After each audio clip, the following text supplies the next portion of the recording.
Welcome to Sanghamitra YouTube channel. இன்றைக்கி வீடியோவில் rice பேக்கை யூஸ் பண்ணி நம்ம வீட்டு தோட்டத்துக்கு தேவையான க்ரோ பேக் எப்படி ஈஸியாக ரெடி பண்ணுறதுன்னு பார்க்கலாம். ரைஸ் பேக்கோட இந்த ரெண்டு சைடையும் கட் பண்ணி எடுத்துக்கலாம். இப்போ நான் எடுத்துருக்கிற rice bag cloth material. Grow bag நல்லா ஸ்ட்ராங்காக லாங் லைஃபாக வேணும்னா நார்மல் ரைஸ் பேக்கோட பிளாஸ்டிக் ரைஸ் பேக் ஒன்றையும் சேர்த்து வச்சு தைக்கும் பொழுது நமக்கு ஸ்ட்ராங்கான லாங் லைஃப் இருக்கிற க்ரோ பேக் கிடைக்கும்.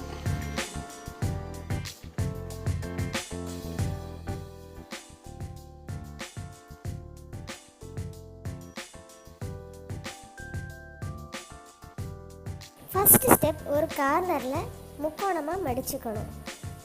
திரும்பவும் அதே கார்னரில் சின்ன முக்கோணமாக மடிச்சுக்கலாம். சைடில் ஸ்ட்ரைட்டாக இருக்கான்னு செக் பண்ணிக்கணும்.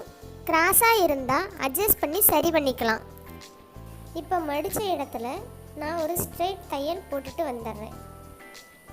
உங்கள்கிட்ட தையல் மிஷின் இல்லைன்னா நூல் வச்சு தைச்சிக்கலாம். அப்படி இல்லைன்னா ஸ்டேப்லர் பின் போட்டுக்கோங்க. கிளாத் மெட்டீரியல் வெளிப்பக்கம் வரணுங்கிறதால கிளாத் மெட்டீரியல் ரைஸ் பேக்கை மேல் பக்கம் வச்சு தைச்சிட்டு வந்திருக்கேன். இதே மெத்தடில் 4 கார்னர்லையும் தைச்சிக்கலாம்.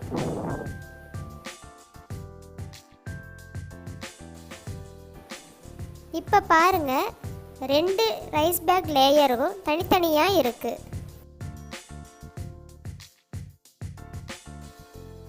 நாலு கார்னர்லையும் இருக்கிற எக்ஸ்ட்ரா பீசஸை சைடில் மடித்து ஒரு தையல் ஓட்டிக்கலாம். இப்போ நீட் ஃபினிஷிங் வந்துடுச்சு.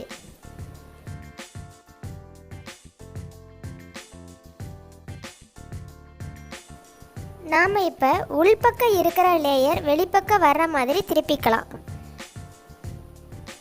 நீட்டான அழகான லாங் லைஃப் இருக்கிற க்ரோ பேக் வீட்டிலையே 2 நிமிஷத்தில் ரெடி பண்ணியாச்சு.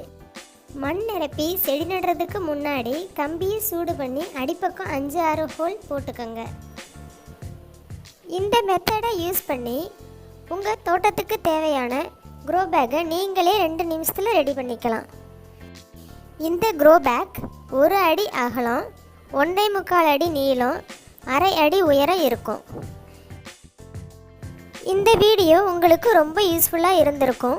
வீடியோவை ஃப்ரெண்ட்ஸ் அண்ட் ரிலேட்டிவ்க்கு ஷேர் பண்ணுங்கள். இந்த மாதிரியான பயனுள்ள வீடியோக்களை பெற சங்கமித்ரா யூடியூப் சேனலை சப்ஸ்கிரைப் பண்ணுங்கள். தேங்க்ஸ் ஃபார் வாட்சிங்.